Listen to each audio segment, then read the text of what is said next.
Pada anak cucunya, dia tidak cinta kepada Rasulullah. Kalau dia melebihi cintanya kepada anak cucunya, dia tidak cinta kepada Rasulullah. Sampai di sana, saudara. Orang yang sudah tidak percaya sama habaib, itu kafir. Itu kafir. Itu kafir. Dia tahu kamu. Yang tidak percaya kepada habaib, ya kafir hukum. Dan yang jadi persoalan itu bukan baik atau tidak baiknya. Habib yang baik juga banyak, guru saya yakin, saya akui guru saya Habib yang baik. Yang jadi persoalan di sini ya, beliau mengaku sebagai dzurriyyah Rasul. Satu, sebentar ya, jangan dipotong dulu. Ngaku sebagai dzurriyyah Rasul. Kita sebagai orang Ahlus Sunnah wal Jamaah punya keyakinan cinta kepada dzurriyyah Rasul itu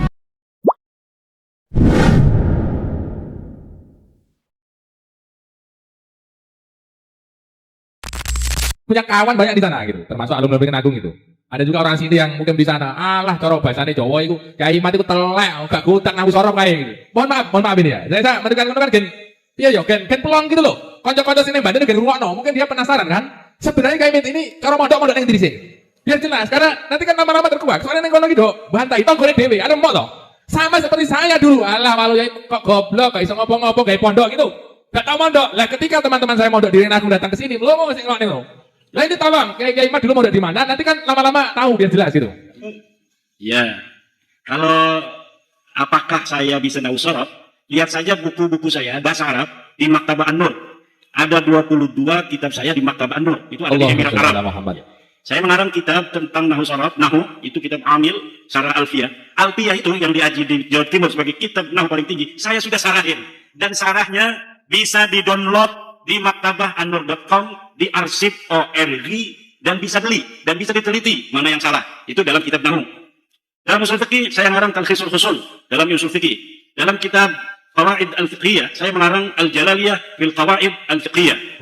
Dalam kitab Balaghah saya mengarang Syarhul Maimun fi Syarhi Al-Jawharil Maknun.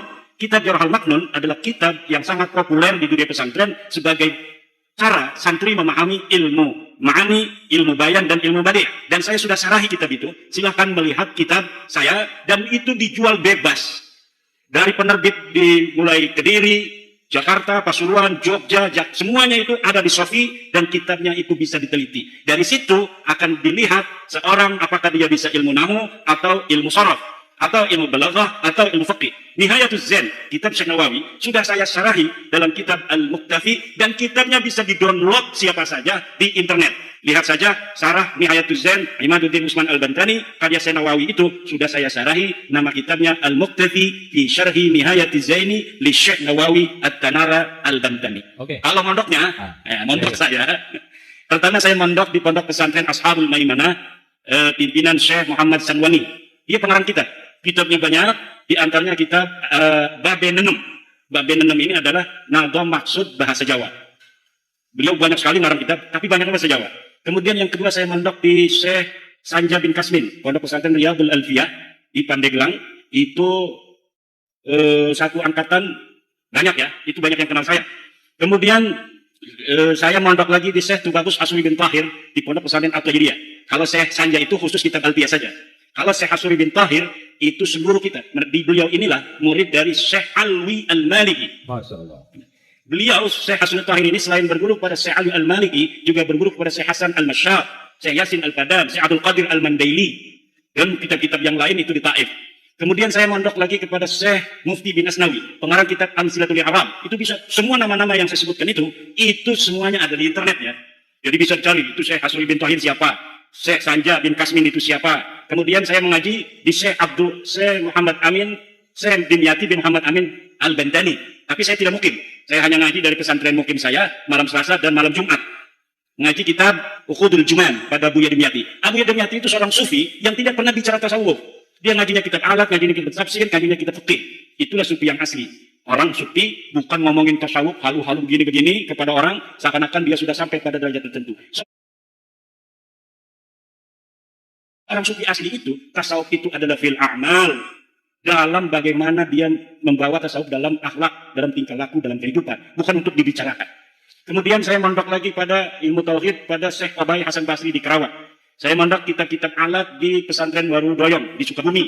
Saya juga pesantren di banyak pesantren pasaran sampai Kaliwungu, Tafsir Jalalain dan kitab Asirul Jalil, kitab Pada waktu Rasulullah puasa kilatan gitu. Ya? Kilatan. Insyaallah. Dan kalau kilatan-kilatan itu kan ya hanya 10 hari, 15 hari menamatkan satu kitab. Dan saya juga pernah ke Mesir untuk ijazah kitab-kitab kepada Musnidud Dunya Yauma'id, yaitu Syekh Ibrahim bin Abdul Ba'is Al-Qattani di Iskandaria. Saya mendapatkan seluruh ijazah kitab-kitab hadis dari mulai kitab Sahih Bukhari, Kutubus Sittah, kitab-kitab Masanid, kemudian kitab-kitab Ma'ajim, kitab-kitab Mu'jam, kemudian kitab-kitab Musannafat, cara menulis dengan musannaf seperti Musannaf Ibnu Abdul Razak dan lain sebagainya. Nah, ini tidak pernah saya ungkapkan karena bagi santri itu sebenarnya ini adalah ta'ajub ya, ta'ajub Terima kasih, karena teman-teman di Banten terus terang, saya aku rodok merokok rodok aja gitu. Mosok kemarin aku tak ngaji, mbok undang, kan rodok. Waduh, mosok aku salah deh. Nah, maka ini karena kan ada sekarang ini lagi zamannya framing. ya. Yang muhibin-muhibinnya itu kan lagi framing supaya orang tidak percaya. Nabi Muhammad aja disebut dalam Quran syahirun, majnunun, kadzabun dan sebagainya. Jadi tidaklah terlalu aneh. Ya, kembali ke Mbak Lawi. Monggo. Kalau ada yang tanya silakan dari ibu-ibu mungkin penasaran. Khotimah. Kalau berdasarkan Quran, tapi kiblatnya sama, apa menentangkan? Kok itu bagi saya sebagai seorang muslim kok malah remeh sekali orang yang menentangkan antara keturunan itu kok saya kira kok tidak baik itu bagi saya sebagai orang muslim. Masalahnya sekarang ada orang yang mengaku keturunan Nabi mengatakan bahwa secara dat mereka sudah berbeda dari orang lain. Bahwa kalaupun mereka bodoh, mereka mabok, mereka lebih mulia sendalnya dari kepala kiai. Kenapa kaki Habib yang nakal? Kenapa kaki Habib yang narkoba, yang maksiat, yang nakal, yang kotor dibandingkan kepala kiai yang pakai sorban masih lebih mulia? Kenapa kaki Habib yang maksiat tersebut masih lebih mulia? Kenapa kaki Habib yang maksiat tersebut masih lebih mulia? Kenapa kaki Habib yang maksiat tersebut? Nah, itu yang kita sekarang sedang melawan doktrin-doktrin itu. Melawan itu bukan marah. Kalau marah itu nggak ada arah. Kalau melawan itu artinya hal-hal yang buruk, ayo kita lawan agar mereka tidak buruk, mereka juga bisa bertobat. Itu sudah Habib itu sudah luar biasa, pengaruhnya luar biasa. Yang menyebabkan agama Allah di muka bumi ini. Kenapa ditentangkan? Kalau dikatakan mereka menyebarkan Islam, mereka menyebarkan Islam di mana? Yang sekarang mengajarkan bisa selawatan. Tapi yang menyebarkan Islam kan Wali Songo. Wali Songo itu adalah keturunan Nabi, bukan dari Baklawi. Tapi diakui oleh mereka dalam kitab mereka tahun 1984 bahwa Wali Songo keturunan Baklawi. Tidak ada manuskrip yang memperkuat itu. Bahkan kitab-kitab manuskrip yang sekarang ditemukan mengatakan Wali Songo bukan keturunan Ba'alwi. Dia keturunan Al-Kazimi, Al-Musawi, juga dari Al-Jailani. Mereka datang itu baru 4 generasi kali. Tahun 1800 ketika Hadramaut lagi kurang makan. Oke, Pak Ye. Ini karena mungkin antara penanya dengan panjenengan ada istilahnya cara sudut pandang yang berbeda. Maka sore hari ini masih ada, maghribnya kan masih lama ini. Ini saya jam 5 kurang seperempat, maghribnya jam 6 lebih kan. Itu saya berusaha jadi moderator lah kalau panjenengan setuju gitu. Jadi biar penanya ini puas. Mungkin dalam pandangan saya yang ditanyakan penanya ini, kok dadak gegeri Mbak Lawi gitu ya Pak Rukianto kira-kira. Nah, kok dadak digegeri? Toh kan di sini Habib-Habib itu jasanya banyak. Habib Soleh Al-Jufri datang di sini tahun 2000. Anak saya yang dongani, yang akikoi Habib Soleh Al-Jufri. Karena beliau memandang mungkin, kok dadak digegeri Mbak Lawi ngomong nang kene wis dakwah kok. Kira-kira gitu Pak Rukianto ya. Nah, ini jawabannya gitu Pak. Monggo jawabannya bagaimana gitu. Iya, jawaban saya adalah kalau menyebarkan pertama kali tidak. Kalau yang menyebarkan pertama kali adalah kalau beliau itu ngomong menyebarkan.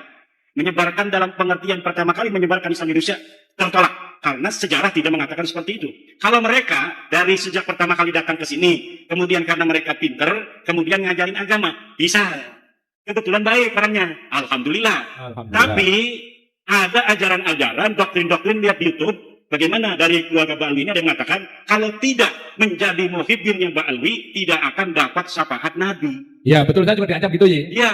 Pokoknya nek itu turun melu kayak imat, gak bakal oleh syafaatnya kanjeng Nabi. Kalau tidak percaya Habib itu cucu Nabi, maka tidak akan barokah. Saya sudah dikafirkan. Oh malahan tambah ekstrim ya.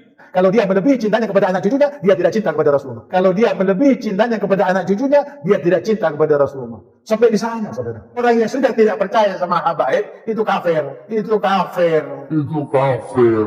Dia tahu kan? Yang tidak percaya kepada habaib, ya kafir hukum. Dan saya dapat membuktikan, Pak Rukianto, bahwa nasab mereka itu salah. Nasab mereka tertolak. Dia bukan cucunya Nabi. Kalau mereka itu ulama, kita wajib hormati. Bukan karena dia turun Nabi, karena ulama. Pak Rukianto sudah ya? Sudah ya? Berarti Ben. Oh ya coba. Kalau toh itu benar-benar bukan keturunan Nabi. Lain apa salahnya dia menjabarkan agama Islam untuk ukhuwah Islamiyah, untuk membuat persatuan bangsa. Kenapa bermasalah? Mungkin ini teman saya Alia. Pak Rukianto. Enggak, saya senang kalau ada diskusi itu. Ini saya dulu juga berpikir seperti panjenengan. Kenapa kode-kode Islami dikira-kira? Tapi karena perkembangan pemikiran kita dan kita itu dari santri-santri itu ngaji tanpa konti. Yang jadi persoalan itu bukan baik atau tidak baiknya. Habib yang baik juga banyak. Guru saya yakin, saya akui guru saya Habib yang baik. Yang jadi persoalan di sini ya, beliau mengaku sebagai dzurriyyah Rasul. Satu, sebentar ya, jangan dipotong dulu. Ngaku sebagai dzurriyyah Rasul.